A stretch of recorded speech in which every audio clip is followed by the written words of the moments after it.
People. Que pasa, sapa, say what they do.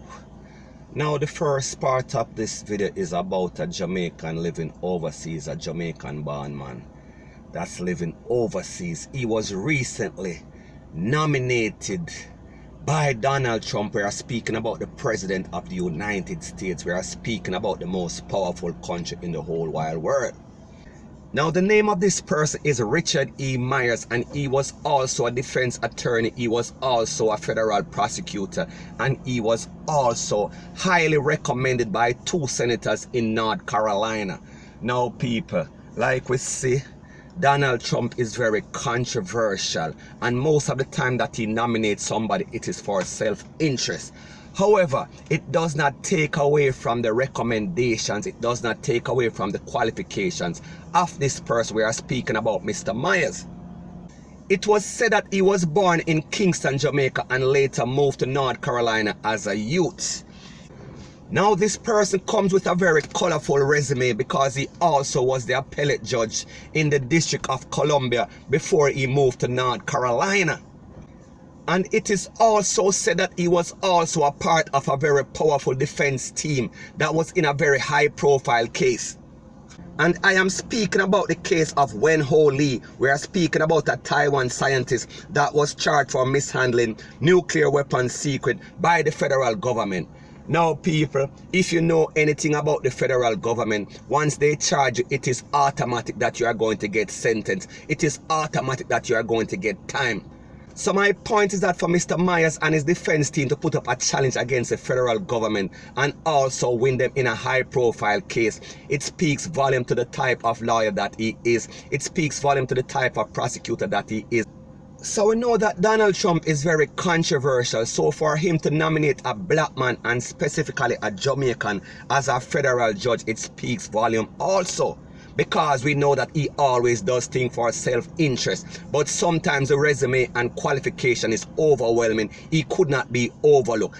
And based on the report, it is said that the spot has been vacant from 2006. So people, we are speaking about over 13 years. So we see that they want to make sure that they have the right choice, because like them say, with great power comes great responsibility. So therefore, once them nominate this person, it speaks volume, point blank and period. So anyway people, that is my view on the whole situation as it pertains to that. And like me say, you can let me know what you think in the comment section. And remember, it is just my views and opinion. It is not the gospel.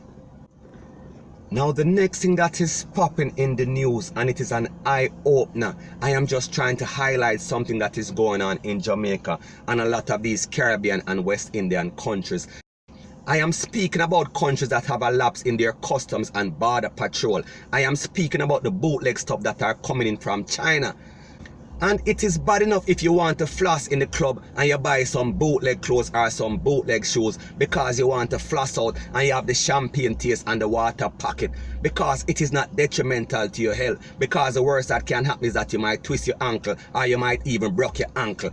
However, it is a different kettle of fish when people were speaking about the Chinese specifically. Import food product or medication, we are speaking about medicine, to countries like Jamaica, and then people consume them. And people, in this case, I am speaking specifically about alcohol. I am speaking specifically about liquor. Now people, I am going to show you a video, so I want you to listen and I want you to watch this video, and then I'm going to give my piece.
So people, we see exactly what is going on. We are speaking about homemade. We are speaking about homemade things that are consumed by people in the Caribbean islands in some poor country.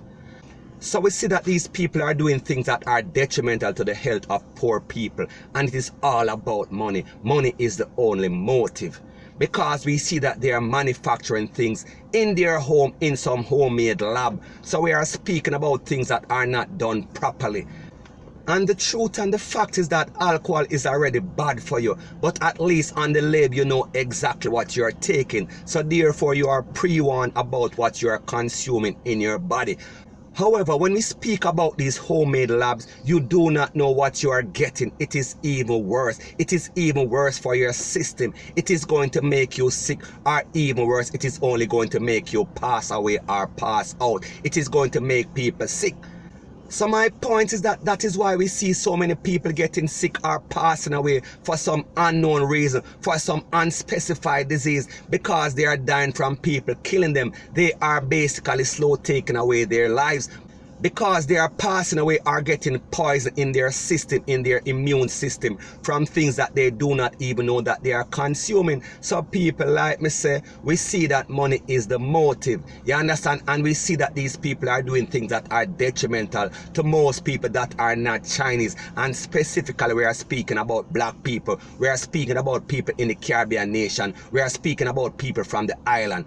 So the moral of the story is that you have to be careful in what you are consuming in these clubs, because like me say, it is all about profit. Because what these Chinese people do, they go to these clubs and they introduce themselves to the promoters and they sell them the liquor at a cheaper rate than the distributors. And people, at the end of the day, the bottom line is profit, profit, profit. So therefore, if the promoter know that he is getting something for 50% less expensive, he is always going to buy from that source, point blank and period, because it always comes down to profit. It always comes down to his profit margin. It always comes down to the amount of profit that is going in his pocket. So anyways people, that is my views on the whole situation, and like I've always said, it is just my views and opinion. It is not the gospel. Your views and opinion can be respectfully different from mine, but let me know what you think in the comment section. So the next thing that is popping in the news, we see that Rowan Martin has been CHARGED with the slap away of his girlfriend. We are speaking about 29-year-old teacher. Her name is Lataya Hill.